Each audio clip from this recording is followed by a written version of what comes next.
Merampokan beda lagi.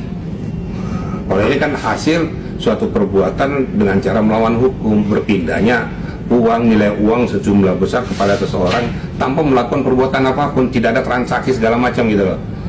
Hanya gara-gara meres saja, kemudian pindahlah uang dengan tidak melakukan suatu tindakan atau aktivitas. Terus dia dapat uang dengan cuma-cuma, itu TPPU kena. Oke, berarti dengan adanya gugatan baru ini kepada DRG yang mengatakan nuan prestasi, berarti kan nuan prestasi kan ada perjanjian dari awal ya, Pak Irjan. Nah ini gimana nih, mungkin benar atau salah sih langkah Fahmi Bamit ini? Dan ada yang mengatakan juga ini untuk menghapus tindak pidananya Nikita Mirzani, yaitu TPPU ini. Malah kalau seandainya ada ikatan perjanjian antara mereka berdua, malah bukan TPPU malah. Kan itu. Nah, sekarang wan prestasi yang apa yang diangkat ke permukaan? Apakah gara-gara penerapan pasal TPPU? Kita tetap kekeh ya, tetap kekeh kepada upaya hukum atau laporan yang dibuat oleh klien kita. Ya, kita konsentrasi di situ dulu. Kenapa? Karena kami melihat ini kan strategi-strategi modus yang menurut kami yang tidak baik sebenarnya ya. Artinya mencoba untuk menghentikan proses penyidikan gitu. Nah, tetapi kalau misalkan dibertanyakan apakah kami akan melakukan gugatan balik, ya pasti nanti setelah putusan pidana ini ya terhadap laporan klien kami nomor 7355 sudah berkekuatan hukum tetap dan ingkrah, maka kami akan. Nih, yang kemarin ya berkaitan dengan permintaan uang kembali. Kenapa ada permintaan 3M berapa? Nih bisa dilihat di sini 3M ya, 3M 400 jutaan ya, yang diminta melalui turut tergugat satu adalah Kapolri. Ini kalau memang peristiwa ini adalah pidana, iya pemerasan, harusnya ini tidak bisa diminta kembali karena itu dijadikan barang bukti ya, dijadikan barang bukti untuk di persidangan nanti di pidana. Kok diminta kembali ya, berarti ini bisa dikuatkan nanti dibuktikan bahwa ini peristiwa perdata antara Nikmir dengan RG. Ya, permintaan ini diktumnya juga dalam gugatan disebutkan juga permintaan 100 miliar. Ya, ada juga ini pihak turut tergugat dari PT Bumi Parama juga ada di sini ya. Ini kalau memang sesuai dengan apa yang didalilkan oleh penggugat dalam hal ini Nikmir, bahwa uang 3,4 ini diminta kembali dan masuk ke rekening RG ya, maka ini bisa disebut peristiwa perdata.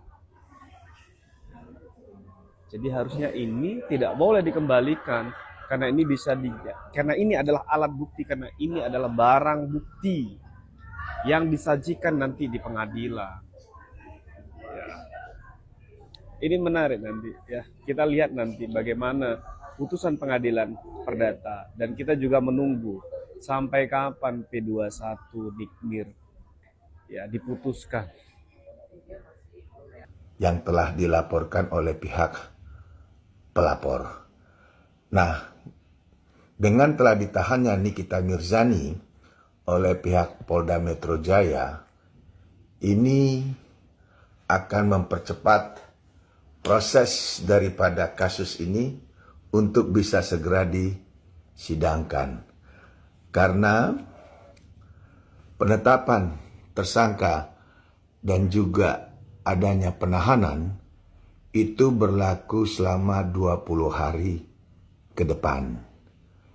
Dan bisa akan dimohonkan perpanjangan maksimal tambah 30. Dan dalam tempo 50 hari, maka apabila tidak cukup bukti, itu bisa dikeluarkan dari tahanan. Walaupun proses permasalahan Nikita Mirzani itu belum diputuskan. Nah, itu syarat-syarat ataupun ketentuan yang berlaku. Jadi walaupun Nikita Mirzani hari ini kita lihat telah ditahan oleh penyidik Polda Metro, mungkin pihak penyidik mempunyai alasan-alasan tertentu yang tadi seperti saya bilang, mencegah terjadi upaya-upaya atau tindakan yang akan mengganggu proses. Dorothy. Saya perhatikan Dorothy ini cukup aktif ya, bisa dibilang pengamat isu-isu media sosial lah ya. Karena apapun yang berhubungan dengan Nikita Mirzani, mulai dari kasusnya Fadel sampai kasus dugaan pemerasan Nikita Mirzani versus Reza Gladys, hampir di setiap isu yang saya bahas tentang berhubungan dengan Nikita Mirzani, Dorothy pun menyempatkan waktu untuk memberikan komentar ya.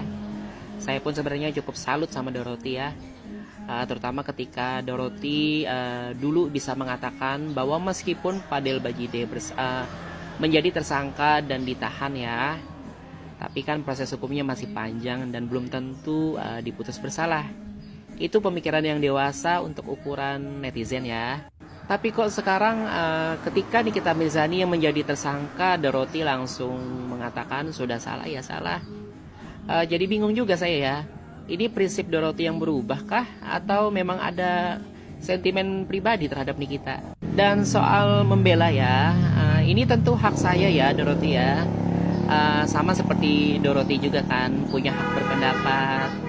Tapi menyebut saya menggiring opini hanya karena narasi saya yang tidak sejalan ya dengan sudut pandangnya Dorothy, rasanya kurang bijak sih. Dan yang paling penting nih, Dorothy menuduh Nikita manipulasi. Nah ini perlu hati-hati loh Dorothy. Tuduhan itu beda dengan opini ya. Kalau nggak ada dasar dan bukti bisa jadi masalah. Jadi yuk mari kita berdiskusi dengan standar yang sama ya. Jangan standar ganda biar seru, tapi tetap cerdas dan sehat. Sampai kalian tidak mau tidak mau berkata-kata gitu. Iya. Aku nggak galak sayang. Aku pengennya NM nambah pengacara. Kan banyak tuh pengacara yang sayang. Don't follow, oke. Begitu ya guys ya, mau cuci piring dulu kok. Ada iklan kah? Nggak ada sayang. Nah, acaranya NM ini, One Prestasi ini, itu tanggal 28 ya. Tanggal 28 berarti lusa sayang. Enak menyimak Koko, semua hebat kalau mengenai Nikmir. Aku kasih tahu kalian ya. Ku kasih tahu kalian ini. Kalian ya, meskipun NM itu banyak orang prediksi saya itu banyak ada kedekatan secara perasaan dan personal sama NM. Uang yang katanya dikasih ke NM 4 miliar sudah dikembalikan 3,4 miliar ya. Berarti sebenarnya kerugian dari pelapor sekarang tinggal 600 juta aja. Wow. Kerugian aktual yang diderita sama pelapor di dalam masalahnya Nikita Mirzani ini kecil loh. Ternyata yang aku dengar cuma 600 juta aja. Jadi 4 miliar itu udah nggak ada ya ceritanya ya guys. Ya tanggal 28 ini kan sidang One Prestasi yang dari pihaknya Nikita ya di Pengadilan Negeri Jakarta Selatan. Ini adalah bukti bahwa seorang Nikita di balik jeruji pun, di balik tahanan pun bisa menggugat ya. Jadi kerugiannya yang disonono ternyata sekarang 600 juta aja sudah dikembalikan 3,4 M. Menyala nggak sih? Apa kabar ini nanti singa lapar keluar. Jadi kalian kalau mau boleh aja datang di pengadilan One Prestasinya nanti di tanggal 28. Hari apa tuh tanggal 28 ya, jam 10 pagi. Kalau buat kalian yang mau menyaksikan boleh-boleh aja. Pelapor dari tindakan pidana nggak datang ya boleh-boleh aja. Tapi jika tidak hadir itu bisa diputuskan NM menang loh ya. Jadi tinggal nggak ada maksa suruh hadir. Ya monggo-monggo aja. Tapi nanti jika hakim memutuskan berapa kali sidang nggak hadir, NM dinyatakan menang. Aduh, kaget juga gue ya, ternyata uangnya cuma 600 juta aja ya kerugiannya ya. Kalian info dong guys, cari duit 100 miliar di mana ya? Ada yang gugat 100 miliar. Ini kita menggugat 100 miliar ke si pelangak pelongo.